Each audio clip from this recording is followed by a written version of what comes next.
اپنے باپ کے خلاف عدالت میں کیس کیے ہوئے ہیں۔ میں نے کہا بیٹا تو جلدی سے چلا جا، تو شکر کر تیرے اوپر آسمان نہیں ٹوٹا، زمین نے تجھے نہیں نگلا، تیرے اوپر کوئی آگ کا کوڑا نہیں برسا، اور اللہ نے ابھی تک تجھے درگزر کا معاملہ کیا ہوا ہے۔ تو بیٹا ہو کر باپ کے خلاف کیس کر رہا ہے، صرف تو نہیں رگڑا جائے گا، وہ وکیل بھی رگڑا گیا جس نے تیرا کیس تیار کیا، اور وہ گواہ بھی رگڑے گئے جنہوں نے گواہی دی۔ ارے ظالم، بیٹا ہو کر باپ کے خلاف تو کیس کرتا ہے؟ تو میرے بھائیو، اپنے ماں باپ کی خدمت کر کے جنت لے لو، جنت بنا لو، یہ جہان بھی سنورے گا، اگلا جہان بھی سنورے گا۔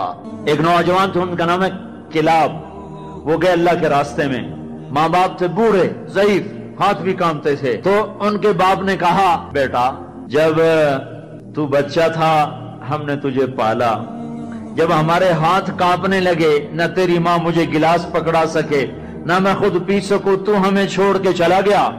یہ اشعار جب حضرت عمر کو پہنچے تو انہوں نے فوراً آدمی بھیج کر اس بچے کو بلوایا، اور مسجد میں کھڑے ہو کر ان کا کوڑا تو مشہور تھا نا، کوڑا اٹھا کے مار مار مار اس کا حلیہ بگاڑ دیا کہ بوڑھے ماں باپ کو چھوڑ کے جہاد میں جاتے ہو، بوڑھے ماں باپ کو چھوڑ کے جہاد میں جاتے ہو، مار مار، جب تک تیرے ماں باپ زندہ ہیں تو اس گھر سے قدم نہیں نکال سکتے۔ اور میرے بھائیو، آج کل ماں باپ بڑے رسوا ہو رہے ہیں، آج کل ماؤں کی بڑی ناقدری ہو رہی ہے، باپ کی بڑی ناقدری ہو رہی ہے۔ اکثر نوجوان بیٹھے ہوئے مجھے نظر آ رہے ہیں، میں تمہیں اللہ رسول کی محبت کا واسطہ دیتا ہوں، میں تمہیں اللہ کا واسطہ دیتا ہوں کہ اپنی ماؤں کو، اپنے باپ کو راضی کرو۔ ہاں، نافرمانی کی بات کہیں، ماننا نہیں، گستاخی بھی نہیں کرنی۔ پچھلے سفر میں ایک نوجوان آیا، کہا جی داڑھی رکھتا ہوں، ماں بھی کہتی شیو کراؤ، باپ بھی کہتا ہے شیو کراؤ۔